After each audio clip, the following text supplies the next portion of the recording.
What's up, everybody? It's your boy Damo Flips coming at you this morning right before I get into work. So I apologize about the fans. I'm trying to get a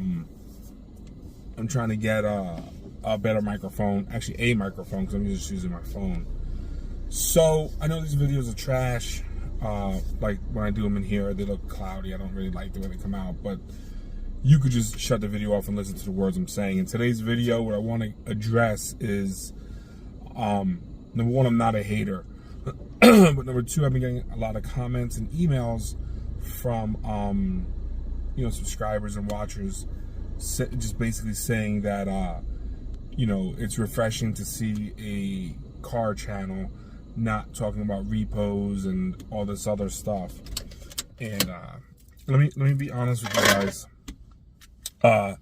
While YouTube in of itself is for creators, right? So I'm a creator, XYZ is a creator, Joe Blow's a creator.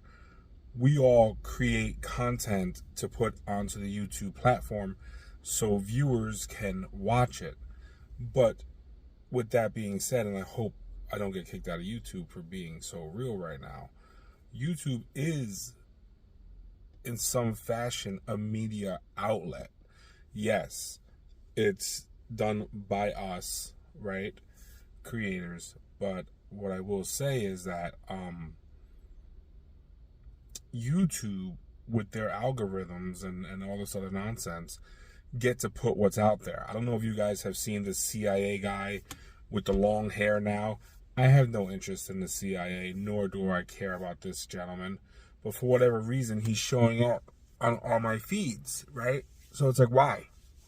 How many times have you come across something and you watch certain content and out of nowhere it's something crazy like that CIA guy? Well, that's YouTube throwing it in there to, in my opinion, push the narrative, whatever the narrative they want to push. So with cars, let's get into cars, okay? You have a lot of YouTubers right now saying that the market's trash, okay? The market is trash. Let's be honest. If we went back 5 years ago and just looked at tax time, 5 years ago, we probably made double or triple what we made this tax season, okay? Are there exceptions to the rule? Absolutely. But what you guys need to understand is that, like everything, every market has ups and downs. It's a roller coaster ride, okay, guys? It's never going to be good 100% of the times. Here's what you're going to run into. You're going to run into, true story. I have a dealership. There's someone else there, another dealer there. He brought in this guy who's a heavy hitter from back in the day. Been in the game for 30 years. Couldn't sell a car. So now we're selling 5-10 cars a month for cash. Boom, boom, boom, boom, boom. We're blowing these things out. All right. Not bragging, not boasting. This is what we're doing. So now we're making $1,000 or $2,000. When I think financing, I'm thinking 3 to 5. Apparently, according to this guy, my numbers are way off. So I'm trying to show him like Facebook Marketplace. I'm trying to show him, and I'm an old head, so you got to keep that in mind too. So I am really only familiar with Craigslist, Cars for Sale, and Marketplace. Every now and again, I might throw something on Car Gurus, depending on the money. It all just depends what I'm doing. But nonetheless, all my answers are copy and paste, copy and paste, copy and paste. So this guy's like, oh, I'm getting no ups. And I'm trying to tell him, like, yo, bro, you don't work at fucking Nissan. This isn't a franchise dealership spending millions of dollars to get people to walk on the lot. All right? So is the market worse than it used to be? Yes, it is worse than it used to be. Are the repos higher than what they were X amount of time ago? Yeah. I don't think you have to be a brain surgeon to understand that we're in a tough economy. You don't want to call it a recession? So be it. Don't call it a recession. But we are in a tough economy. What I haven't seen so far in my area is a lot of unemployment. Now, I work in Florida, so there's a ton of hospitals here. Hospitals will hire everyone from no diploma, all the way up to physician level, right? All the way up to CEOs, CFOs, etc., etc. So I'm not really seeing a lot of that. But what I am seeing is a crazy rise in rent. So now let me ask you a question. If you had a choice to pay your rent or to pay your car note, what's going to be the first thing that you're going to pay? I, myself, I'm going to pay rent, then I'm going to pay food, then I'll pay my car. Because I can't hide my house. I can't survive without food. But I can tell you this right now. My car will be posted at our auntie's house in the garage, blocked in with another car before that repo guy comes and gets me. I will figure out where they put that tracking device in that vehicle. And if it was a new car, or like if I went to a franchise dealership, 90% of those guys aren't GPSing your cars. Now, they do come with GPS units in the radio. If my car is up for repo, that shit's getting ripped the fuck out, and I'm putting my own in there. That's real talk, guys. That's real talk, all right? I'm going to make them find my ass. I don't care. Wherever I had that car for X amount of time and they think like they're going to find me at my girl's house laid up, I'm putting that car somewhere else, not even on the block. I'm going to go take my sister's car, drop that car off, like I said, or take it back to auntie's, put that shit in her garage, take her car, go see old girl, come back, swap out. Is it a lot of work? Yeah, it's a lot less work than catching the bus. It's a lot less work than putting them miles on your Nikes, all right? Now, with that being said, repos are getting caught. Guys, for my buy here, pay here guys, let me say this right now. This is the exact reason why you don't want to wait too long before you get your car back from the person who owns it when it's up for repo. If you go and walk at the auction, there's a lot of good repo cars. You don't see that on YouTube. YouTube wants to show you the cars that are missing the headlights, that they're crashed and the grill's out, etc., etc. Those repos are coming from probably impound yards. So what's ended up happening is these people are getting them crashed. They're up for repo. They're going to the repo yard, and the bank's like, "Oh, we got that for repo." The repo's like, "Okay, great." They're going to get paid from the bank, etc., etc. What you may also be seeing is the same type of vehicle, but not crashed, but missing the grill, the bumper, the headlights, potentially the motor, transmission. What happened in that situation was those people that had that car up for repo, they started parting that bitch out. They're like, yo, forget it. It's going to be on my credit anyway. There's so many people that can fix my credit within 5 days, guarantee me an 800 credit score for $1,000. If you don't believe me, guys, just do a Google search. You can get an 800 credit score within 5 to 10 days for $1,000. And then I can just go walk right back up in there and get it done. They can remove a repossession, which will come back on in 5 to 10 days. But when I go fill out the application, it's not going to pop up with a repo. So I'm golden. So I know I could just reset the whole process. If that was my mindset, guys. That's not my mindset. They're trying to catch me. But real talk. So don't be fooled by the hype, guys. Yes, repos are going up. The next thing we're going to start to hear, if you haven't heard already, it's going to be housing foreclosures, okay? It's unfortunate. What's going to happen? People that purchased homes, especially here in Tampa, Florida, within the last year and a half, my house, case in point, my house, I paid $200,000 for my house in 2017. I want to say the end of 2022, beginning of 2023, sight unseen, I was offered $5.25 for it. No inspections, no nothing, hard cash, done. You're in. I was all for it. I got cold feet and I had gotten sick. I ended up in the hospital for a month. Platelet issues went down to 0. Real talk, it actually went to 0. For those of you guys that know about the medical field, that's unheard of unless you have like some sort of cancer, which I don't. God bless. Neither here nor there. So I got cold feet and I kept my home. So when I ran the numbers recently for my home has now come down to probably $450. Me, myself, I'm still up. But the person or the people that bought these homes at the height of the market, they're now upside down in them. They're finding out that, oh shit, this is not good. You know, I'm paying so much money. If I can't survive to come back, then I might not be able to keep my house. Combine that with the fact that Florida is losing insurance companies left and right, meaning the insurances are double and tripling. So when I had in 2017, I paid $1,100 a year for my homeowner's insurance. I recently got dropped in April of 23, and when I finally looked at my bill, I was paying $4,700. Okay, that's my fault because I just let it come out of my escrow. I never really kept up with it. Finally found another insurance company. I'm paying $2,700 with a less deductible, a higher hurricane plan because the value of my house went up, so it's 2% of the value of my house. And there was one other thing where I made out to, and the coverage of the house, like to rebuild it, was a lot better. So with that being said, be on the lookout for that. In a nutshell, why are there so many YouTubers making these same videos? Here's why, guys. I make videos because I want to help you. Straight talk, I want to help you. When I say you, I mean other car dealers, other individuals looking to make money with cars. Quite frankly, I'm going to be starting another channel that just focuses on making money, period. Whether that's working overtime at your job and learning how to put a little bit more into your 403B when you work a certain amount of overtime or your 401k, because whatever. We're just going to talk about money on the other channel, a lot more in-depth than just focus on cars.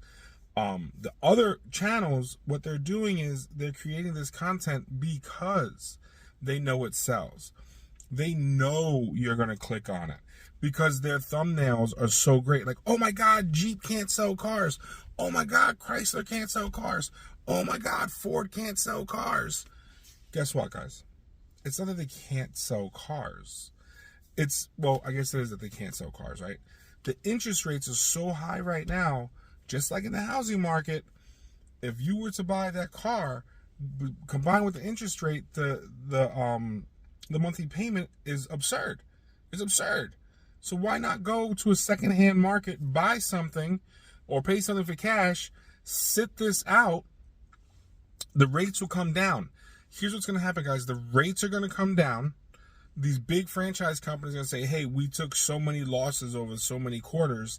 Now we're going to raise our rate because we need to recoup that money.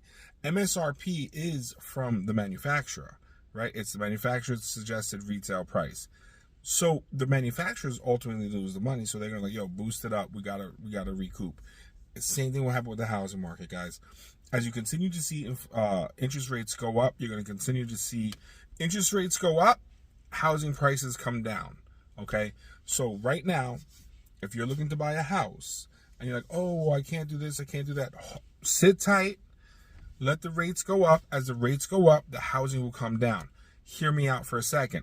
So what was a $500,000 house might now be a $350,000 house because of the 6 or 5.25% interest, right? So now, let's just say we purchased that home today. Our mortgage is going to be something in the neighborhood of like $2,500, right? Fast forward 2 or 3 years, it all evens out. So now what ends up happening is your interest rate starts coming back down to, let's just say, wishful thinking, 2.25. So now it's at 2.25. You've been making your mortgage for 3 months. Your house has gone up. Let's erase the fact that the house has gone up. But you can refinance at that lower rate, dropping your monthly payment from like $2,500 to, let's just say, for argument's sake, $1,500. Okay, great. We don't pull out any equity from that home, okay? We're not pulling out equity from that home. So the mortgage will stay the same, depending on how you handle your closing costs, whether you get them wrapped up into your mortgage or you pay outright, whatever. I'm not going to say what's right, what's wrong. As a matter of fact, I'm not a financial advisor. You need to speak to the financial advisor about this. Now, you were already paying $2,500 a month. Your mortgage just went down to $1,500 a month. You continue to do, if you could do a 15-year and it's almost the same mortgage payment and you can swing that, no problem, God bless. If not, you continue with your 30-year, and with that extra $1,000, right? Because you were paying $25, now you're paying $15. That's an extra $1,000. Take that extra $1,000 without even thinking about it and start hitting it off towards your principal. If you paid an extra $1,000 a month to your principal alone on your home, chances are you'll probably knock out about 18 years on a 30-year mortgage, which puts you down to a 12-year mortgage, which means you, technically speaking, aside from taxes, own that home outright in 12 years. A lot of people are so scared right now to buy homes because of the interest rates that they don't actually see that, hey, interest rates going up, housing's coming down. If I buy a house that was $500,000 2 years ago for $350 today and I can afford the payment, then I'm golden. All right. Again, neither here nor there.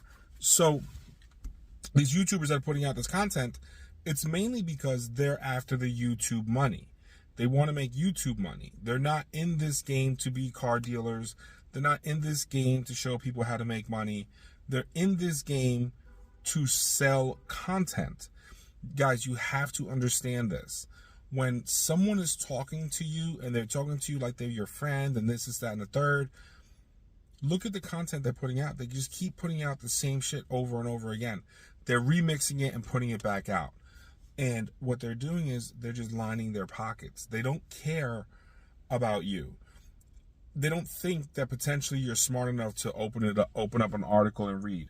They don't think you get the stats, okay? They just don't think you live in a world that you can actually be like, hey, wait a second, I can see what's going on. I get it. So that's the main reason why you see so much repo videos. Because someone had asked me, like, damn, there's so many repo videos. It's refreshing to not see a repo video from a car guy. Reason being, I don't give a shit about the views and all the other stuff. I'm not even a YouTuber, let's be honest, right? But I still put out this content because I want to help you guys. I want to show you guys, like, look, you can still make money. As a matter of fact, I think my last video, I got hardly any views on it. And it was because it said, oh, you can't buy cars and you can't buy cheap cars anymore. But yeah, I just showed you guys 3 of my last purchases were all less than $3,000. One of which was that Mercedes, a 08 Mercedes S550. You know what I mean? So there is still a huge market for dollar menu cars. The problem is you're just not looking at them. So I will end up at the auction and I will take you guys down a repo lane and I will show you guys actually good repo cars, okay? There are out there. You just have to look. If you're not looking and listening to Joe Schmo telling you that, the repo apocalypse is coming, or if you listen to these other guys that want to sell you warranties and they're telling you how these big dealers like Honda and shit like that can't sell cars, yeah, the numbers are probably off from last year or the year before when the interest rates were lower. But don't think for a second that they're not selling cars, okay? Last thing I want to say to you guys, just because we're on the subject, interesting thing that came up with Volvo. I think Volvo in Europe decided to sell directly to their customers. Something to look out for, guys. I need to do more homework on that because that to me is newsworthy. Because if Volvo can direct sell, cut out the dealer, sell directly to their customer, and have shops set up where you could pick up the vehicle from or where it could be maintenanced, that might be something that might come to the States. Think about that, guys. If you cut out the middleman and was able to buy directly from the manufacturer, that's huge, bro. That's huge. And if you had, like, instead of these big, huge franchise dealerships, you had much smaller ones that had maybe one model of each vehicle on their lot, and they got a certain amount of money for selling that vehicle from the manufacturer, but it's just so you can test drive it and you can see if you like it. Think of how much lower their overhead's going to be, and think about the savings that you may get. I want to follow up with this Volvo thing in Europe and see exactly how they're going to do it. But I can probably guarantee you every franchise dealer in the States is watching how that works out for Volvo. And like I said, if it was me, I would take my big franchise dealerships and offer it to them and say, hey, do you want to do a separate lot? We'll put, we have this many model cars. We have 20 model cars, one of each there. Someone comes in, they like the vehicle, they test drove it. Okay, come on in. this is the MSRP, blah, blah, blah, blah. There's no reason to negotiate unless there's some rebates you can get. I can have this car delivered to your home or here in 7 days. We'll get it prepped, and you could pick up on the 8th day. But you're going to save X amount of dollars. Does that interest you? Yes, that interests me. So keep an eye on that, guys. I'll do my homework as well for you, but I need to get to work. I hope you're enjoying these videos. Please hit that subscribe button. I really appreciate each and every one of you guys. And like I said, I don't really do this for the money. The money would be nice if I made money from it, but I'm not willing to sell my soul to do it. It's more important for me to help you guys out because, like I said, your wins are my wins. Sounds cheesy, but it's true. Every time I get a text message, or I get, a message on YouTube, or I get an email saying how much I've helped them, it's very rewarding. It's very, very rewarding. Anyways, guys, until the next one.